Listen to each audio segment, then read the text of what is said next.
Our whole family was planning a vacation together. But when my husband's childhood friend, Bianca, found out, she begged to join us. Without a second thought, Leonardo canceled my plane ticket and gave it to her, arranging for me to travel in a hard seat on a 36-hour train ride. I looked over at my in-laws, and to my surprise, they all agreed with my husband's decision. So, I went along with the plan. I took my train ticket and traveled west. I ended up staying away for 3 months, and the whole family panicked. It was rare for my husband to get an extended vacation, so our family decided to take a long trip together. I started planning everything 6 months in advance, choosing destinations, creating an itinerary, and booking everything. Since everyone in the family was so hands-off, I ended up being responsible for flights, hotels, meals, and all activities. I didn't mind doing the work, as long as everyone was happy. Flights were hard to book, so I purchased tickets for the entire family. Early on, when my sister-in-law mentioned she had never experienced first class, I even paid out of pocket to upgrade everyone's tickets. Shortly before we were set to leave, my husband suddenly told me that Bianca had heard about the trip and wanted to join us. "Our flight is full, so you'll need to take the train."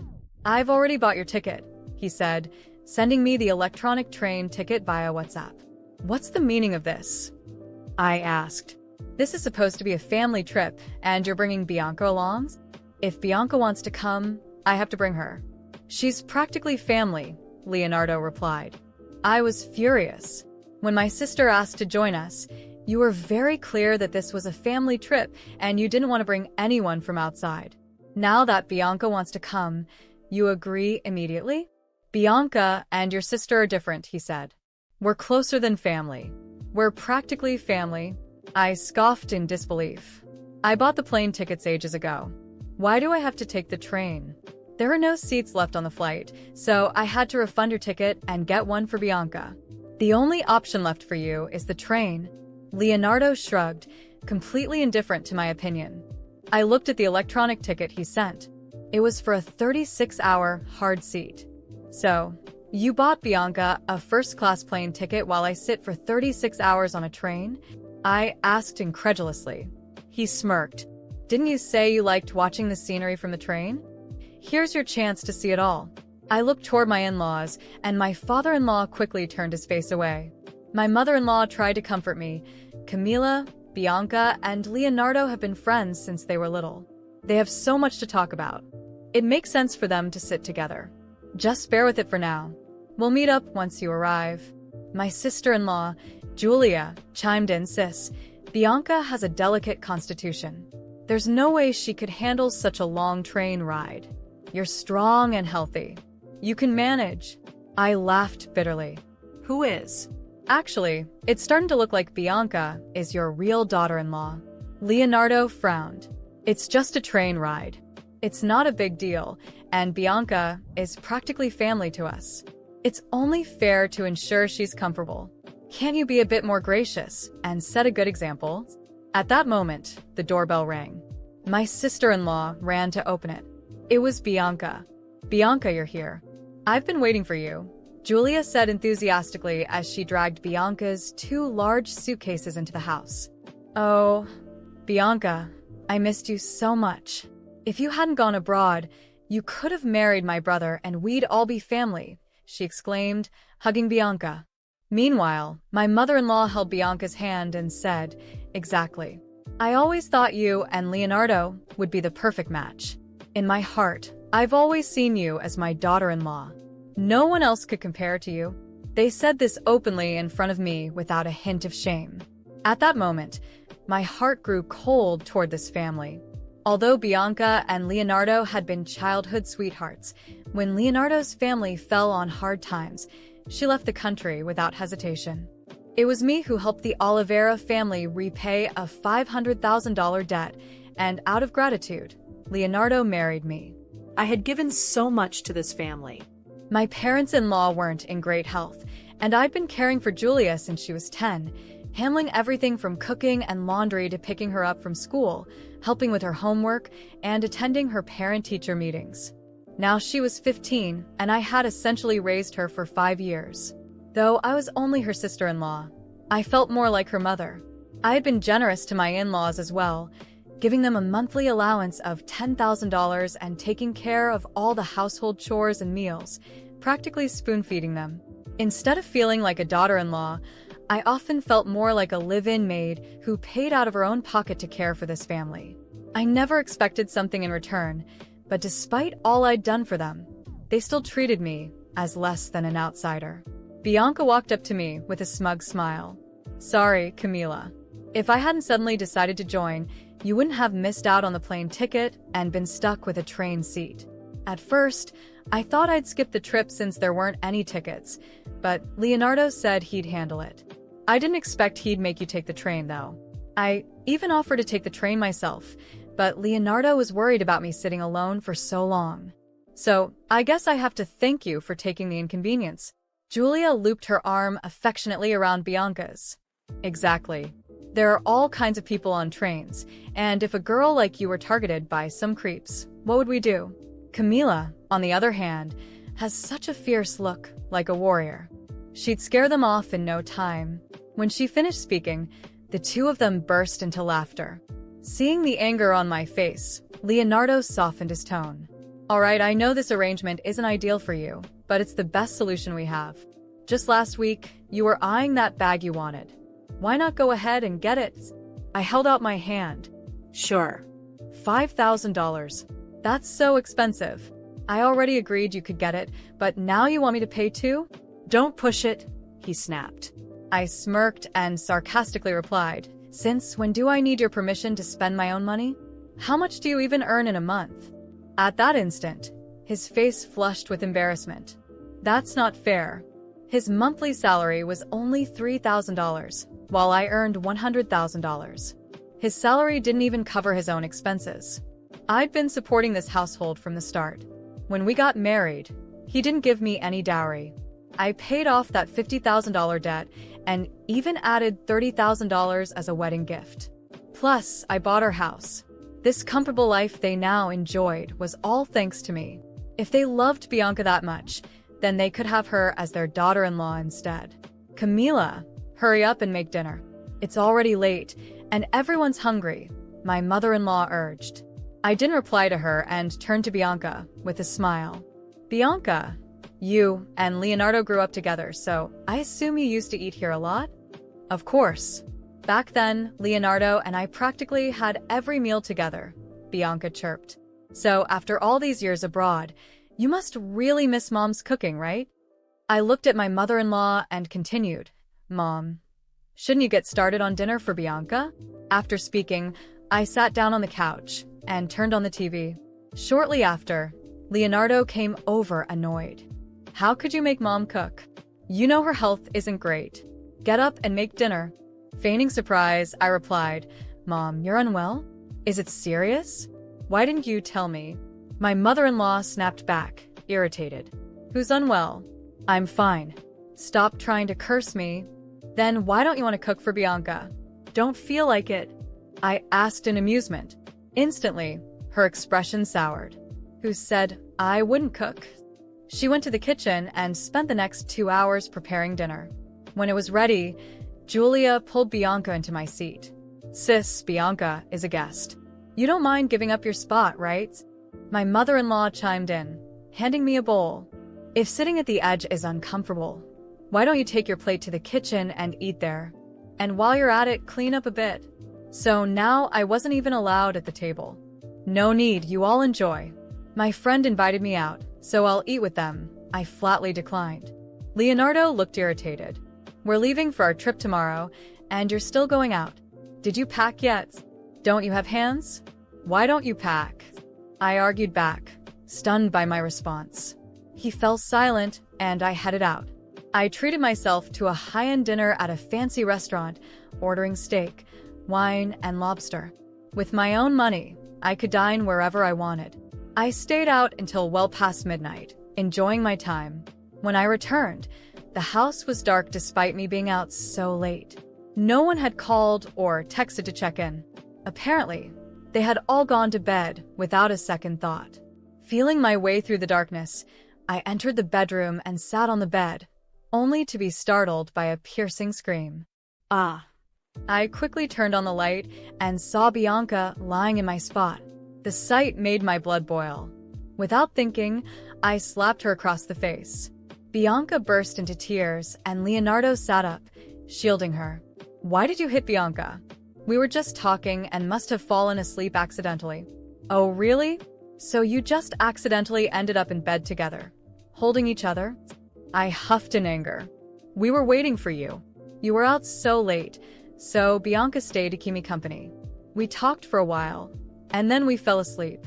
"It's perfectly normal," Leonardo thundered. "Then why didn't you call or text me? Too busy talking with your best friend? And you two couldn't wait in the living room and had to come to the bedroom?" Leonardo scowled. "You're being unreasonable, Camila." I was done arguing. I turned to Bianca. "I'm back now, so why don't you leave? Or do you expect all three of us to share the beds?" Ignoring my remarks, Bianca clutched her face and whimpered. "Leonardo, it really hurts." Leonardo, filled with concern, replied, "I'll get you some medicine." After they left the room, I immediately shut the bedroom door and locked it. Then I changed all the bed sheets and covers, put on earbuds, and went straight to sleep.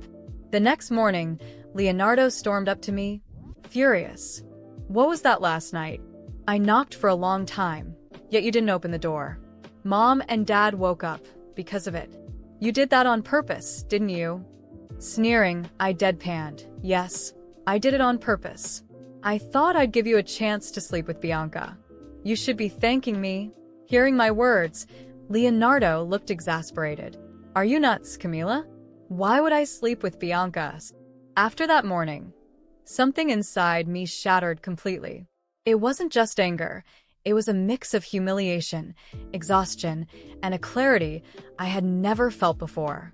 I spent the entire day pretending everything was fine, helping with the final preparations for the trip, but inside, my mind was racing. Every word, every gesture from these people seemed to push me further toward an inevitable decision. At dinner, I sat at the table, observing the dynamic around me. Bianca was laughing loudly, holding Julia's hand, making exaggerated comments about how excited she was for the trip. My father-in-law barely looked at me, too busy with his phone, and my mother-in-law intentionally ignored my presence, treating Bianca like she was the host of the house. Leonardo, as usual, acted like nothing was wrong, as if this whole situation was perfectly normal. I knew if I spoke up, they'd accuse me of making a scene or not understanding their bond. So, I stayed silent, letting my disdain grow like a poisonous plant inside me. After dinner, while everyone was laughing in the living room, I went upstairs and started packing. But not for the trip. I gathered important documents, credit cards, and some valuable items, packing them discreetly into a small suitcase. I left most of my clothes behind since my departure needed to be quick and quiet. Before heading downstairs, I took off my wedding ring and placed it on the dresser. I stared at it for a moment, feeling nothing. It meant nothing to me anymore.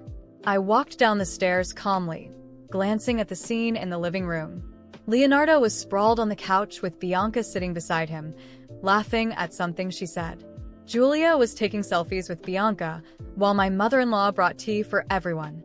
No one noticed when I grabbed my bag and walked out the front door without looking back. I hailed a cab and went straight to a hotel. I didn't want to return to my parents' house, where I'd likely be judged or pressured to save my marriage. That night, I started organizing my next steps. I called the bank, froze all joint accounts, and canceled the credit cards under Leonardo's name. I also messaged my lawyer, asking him to initiate divorce proceedings immediately. The next morning, I went to the bank in person to transfer money from our joint accounts to my personal one. Leonardo had no savings of his own and could barely cover his expenses with his $3,000 salary. Without my financial support, I knew he wouldn't be able to maintain the comfortable lifestyle he'd grown used to. Later that afternoon, Leonardo began texting and calling me. "Where are you? Did you forget your passport? Why aren't you answering?" I read his messages but didn't respond. That evening, Bianca called me from her number. I ignored it, but she left a voicemail. Camila, this is getting serious. Leonardo is really worried. You should have handled this more maturely. I don't know what you think you're doing, but it's not helping anyone. If you need help, I can talk to you. Help? I laughed bitterly in my hotel room. Bianca genuinely thought she had the moral high ground to lecture me about maturity. I blocked her number immediately. The following day, I visited the house I had bought with my own money and instructed my lawyer to start the process of removing Leonardo from the property. I wasn't about to let him live off me any longer while treating me like dirt. Since he had contributed nothing financially, my lawyer assured me the house was legally mine. Before leaving town, I stopped by my parents' place and made it clear I didn't want interference or any attempts at reconciliation. I briefly explained what had happened and told them I needed time for myself. They seemed shocked but understanding. Leonardo eventually managed to contact me through his father's phone. Camila, what do you think you're doing? You can't just disappear like this and leave us all worried. What kind of wife does that? My laughter was cold. What kind of husband gives his wife's plane ticket to his mistress disguised as a childhood friend? Leonardo, you should be grateful I put up with this for as long as I did. Now, enjoy your new life. I hope Bianca can afford to support you, because I'm done. You can't do this to me, Camila. It's not fair. Think about Julia, about my parents. You can't just abandon us. I've already done more for your family than you deserve. Maybe it's time for all of you to learn how to fend for yourselves. I hung up before he could respond. I felt a mix of relief and anger. It wasn't easy, but it was necessary. Over the next few days, Leonardo and Bianca tried different tactics to reverse the situation. First, he tried to reconcile, claiming I was overreacting. Then Bianca attempted to play the peacemaker, saying she didn't know how much her presence had upset me. I didn't care. I was gone. I left the city for a few months and focused on myself. I revisited personal projects I had put on hold and started rebuilding my life away from all that toxicity. When I returned, things had drastically changed. Leonardo, desperate, filed a claim to try and get part of my assets. He claimed he was entitled to the house, but when I learned that Leonardo had filed a claim to take part of my assets, I wasn't surprised. It was predictable that he would try to exploit some loophole. After all, he had never been capable of supporting himself, let alone someone like Bianca, who seemed to live in a fantasy world funded by others. What he didn't expect was that I was prepared.